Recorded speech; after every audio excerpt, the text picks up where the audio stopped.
जी अस्सलाम वालेकुम जी। मेरी आज बड़ी खुशकिस्मती है, अमजद इस्लाम अमजद साहब यहाँ मौजूद हैं। अमजद साहब को मैं अपना उस्ताद और फादर फिगर मानता हूँ और मेरी बड़ी इनके साथ मोहब्बत है। मेरी फैमिली की बड़ा एक लव है। मैं आपको बता नहीं सकता कि मुझे अमजद साहब जब मिले, मुझे नहीं खबर कि वो इनके लिए याद बनती है कि नहीं बनती, लेकिन मेरे लिए बड़ी कीमती याद होती है। मैं इस पर कुछ मज़ामीन लिख सकता हूँ, कॉलम्स लिख सकता हूँ, कोई किताब का एक हिस्सा इनकी यादों के साथ वो भर सकता है। कुछ सफ़ों पे मैं वो यादें लिख सकता हूँ और हर दफ़ा मैं कुछ लर्न करता हूँ। आज कुछ वक्ती थी, फाउंडेशन में असद ताहिर जप्पा साहब की किताब की तकरीबी रुनुमाई थी। अमजद साहब इसकी सदारत कर रहे थे। मेरे से रहा ना गया। मैंने कहा इससे अच्छा कुछ नहीं हो सकता कि मुर्शद को पकड़ूँ और रिक्वेस्ट करूँ कि 2-3 सवालों को हम आपकी बारगाह में रखते हैं, ज़रा जवाब दे दीजिए। ये सवाल ज़िंदगी से जुड़े हैं, ये सवाल लिटरेचर से जुड़े हैं, ये सवाल सोचने समझने वालों से जुड़े हैं। ये बड़ा ज़रूरी है। ये जो सोचना समझने का अमल है, जिसको मैं ज़िंदगी मानता हूँ, इससे जुड़े हैं। मुर्शिद, मेरा पहला सवाल ये वही मौजूद है जो हम थोड़ी देर पहले डिस्कस कर रहे थे और हम यहाँ पर आ गए हैं।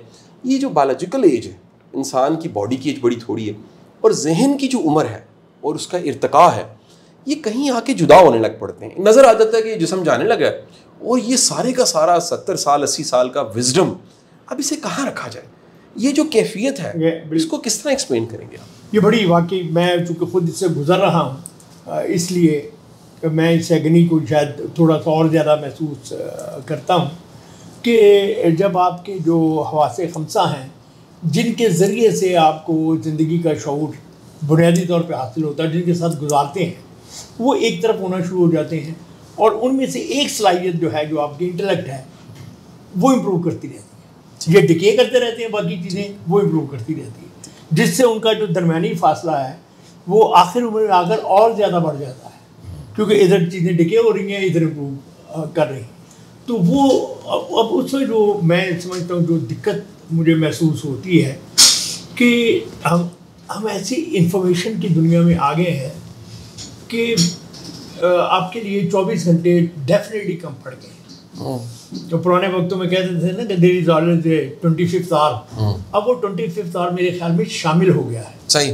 इसमें आकर सही। तो उसमें जब आप तजुर्बे से गुजरते हैं, तो बहुत बाद औक़ात एहसास होता है कि हम दुनिया में कितने पीछे रह गए हैं। सही। और दुनिया जो है वो हमसे कितनी आगे जा रही है।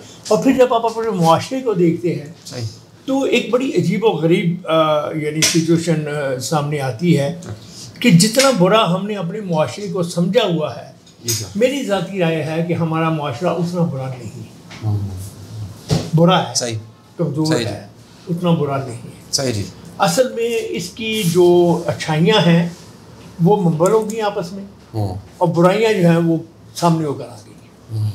तो असल मुझे कभी कभी ये महसूस होता है कि इस उम्र में अब आकर ये जो जिस फेज से हम गुजर रहे हैं, हम अगर इस चीज़ पर ही कोशिश करें, सही जी, कि जो हमारी नई नस्लें हैं, आ रहे हैं, देख रहे हैं चीज़ें, और हम जो अपने तौर पर शायद उनसे ज़्यादा थोड़ा सा बुलंद होकर देख सकते हैं, तो कोई उनके साथ एक इंटरेक्ट जो है वो हमारे यहाँ बदकिस्मती से सिखाने का अमल, जो शौक़ लोगों को बहुत है, सीखने का नहीं।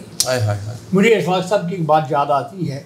एक दफ़ा सुना रहे थे कि कहते थे कि हम एक चाइना गए, तो माओ से एक ग्रुप फ़ोटो थी, तो कहते मैंने वो इंटरप्रेटर से ज़रा सेटिंग करके कहा कि मेरी बाबा जी से बात करा दो। खैर वो उसने करा दी, तो बताया कि ये पाकिस्तानी राइटर है। तो कहते जी, मैंने कहा कि मैं हमारे मुल्क में जहालत बढ़ गया है, फला बढ़ गया है, बड़े प्रॉब्लम है, गुलामी हमने 100 साल की काटी खराब है। तो ये है कि हमारे यहाँ लोग पढ़े लिखे नहीं हैं, तो मैं राइटरों में कैसे उनसे बात करूँ? तो मौ ने कहते हैं कि वो हंसा, मेरे कंधे पे हाथ लगे, चाइनीज़ में कहा, जो इंटरप्रेटर बाद में बताया कि इसको कहा कि go to your people, learn from them, don't teach them.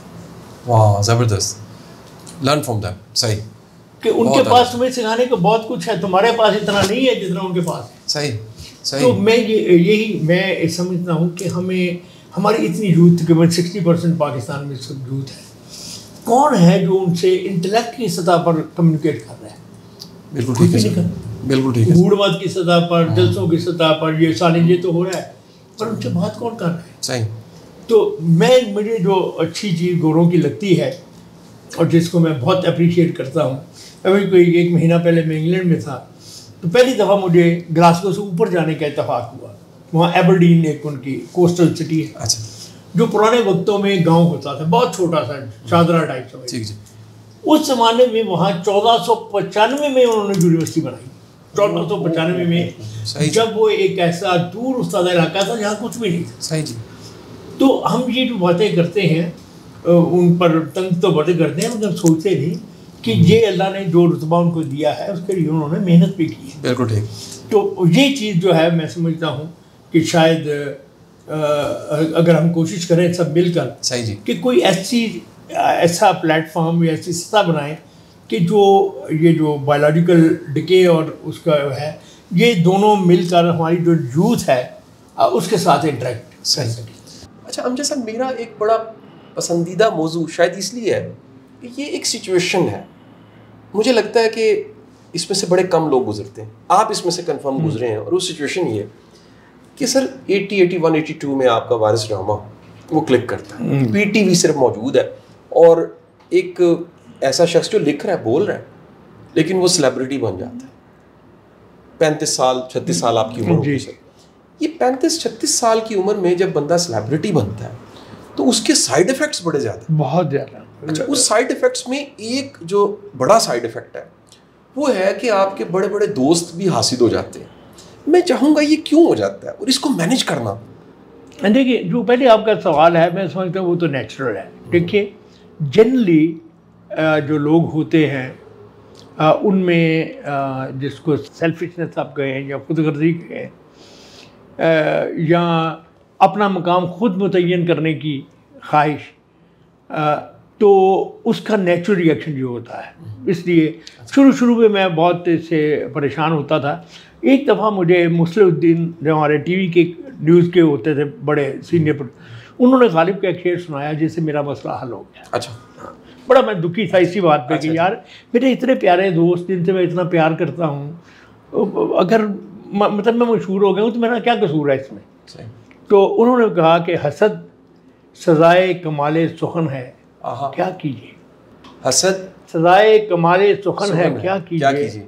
ये दूसरा मिसाल बहाए मताए हुनर है, क्या कहिए, कुछ इस तरह का वो है। तो उन्होंने ये कहा कि ये अल्लाह का कितना बड़ा इनाम है कि उसने तुम्हें उन लोगों में शामिल कर दिया जिनसे हसद किया जा रहा है। जस्ट एक मिनट के लिए सोचो कि अगर आप दूसरी साइड भी होते तो ज़िंदगी क्या होती। बिल्कुल। और ये उसका सदका है। हाँ, बहुत खूबसूरत, बहुत खूबसूरत जी। ये उस नेमत का ये सदका समझो। सही जी। तो इतनी मेरा बड़ा मुझे हाँ वो था, सितम बहाए मताए हुनर है, क्या कहिए। सितम बहाए मताए हुनर है, क्या कहिए। हसद सलाए कमाले सुखन है, क्या कीजिए। क्या कहना। तो वो चीज़ जो है मैं समझता हूँ कि अपने जो बाद में आने वाले हैं, मैं उनको भी मुस्लिम की तरफ से ये फॉरवर्ड करना चाहता हूँ कि यार इस तरह this is part of life. ठीक है, ये है सही। अब जो ज़िंदगी का हिस्सा है उससे आप इनकार तो कर नहीं सकते, उसको आप रिजेक्ट भी नहीं कर सकते, क्योंकि वो है। दुनिया में एक ही तरीका है कि आप उसके साथ उसको चैनलाइज करके किसी तरह उसके साथ वर्किंग रिलेशन कायम करें। उसके आगे हथियार ना डालें, ठीक है जी, मगर वर्किंग रिलेशन कायम करने से मेरा तजर्बा ये है कि आम तौर पर आहिस्ता आहिस्ता नतीजे बेहतर होना शुरू हो जाता है। आहिस्ता अगर आप कम्युनिकेट करते रहे ना किसी से, तो थोड़ा ज़्यादा फर्क ना पड़े, कुछ ना कुछ पड़ता है। लेकिन अगर बिल्कुल कम्युनिकेट करना करें तो वो दरख्त पे चढ़ जाता है, फिर वो आपसे बात नहीं हो जाता है। एक सवाल सर से, ये आखिरी सवाल इसलिए होगा कि मैंने वादा किया था मुझसे नशिस्त है और हमारी कॉफ़ी भी ठंडी हो जाए, बड़ी इनफॉर्मल सी नशिस्त हमने रिकॉर्ड की है। सर, अकल, दानिश, समझ और बिलखसूस अल्लाह ताला मौके दे दे सीखने के, एक्सपोजर के। मैं अमजद साहब का एक दिन प्रोफाइल देख रहा, उस्तादों के प्रोफाइल नहीं होते लेकिन मेरे पास सामने आया तो मैं हैरान हुआ। वो किताब थी जिसमें इन्होंने ट्रांसलेशंस कितनी की हैं, लिखा कितना है, सफ़र, यानी मेरा ख्याल है सर पासपोर्ट पे तो जगह ख़त्म हो गई होगी, मोहर लगने की, कितनी दुनिया देख ली। अच्छा सर, जब ये बंदा इंटेलेक्ट का, अकल का, फहम का एक इर्तिका का सफ़र तय करता है तो एक मसला फिर आ जाता है। और वो मसला है कि जो आपके अपने बड़े करीबी हैं, जिन्हें घर वाले कहते हैं, इसमें घर वाली भी शामिल है, हम सब एक गैप क्रिएट हो जाता है। यानी हम कहीं और होते हैं और आपके इर्द गिर्द करीबी लोग वो कहीं और होते हैं। इस गैप को ख़त्म करना ज़रूरी है, कितना ज़रूरी है, कैसे किया जा सकता है? ये ख़त्म हो ही नहीं सकता। देखिए मैं आपको, चूँकि ये नेचुरल है, कुदरती पैदावार है, इसके साथ एडजस्ट किया जा सकता है, चैनलाइज किया जा सकता है, इसको ख़त्म नहीं किया जा सकता। मेरी ज़ाती राय में तो मुमकिन है कि ये गलत हो, लेकिन मैंने ये देखा। अब दुनिया में बड़े बड़े इंटेलेक्चुअल देख रहे हैं। अब देखिए किसी की भी जो खानगी ज़िंदगी है वो उसकी अमली अजमत से बिल्कुल डिफरेंट है।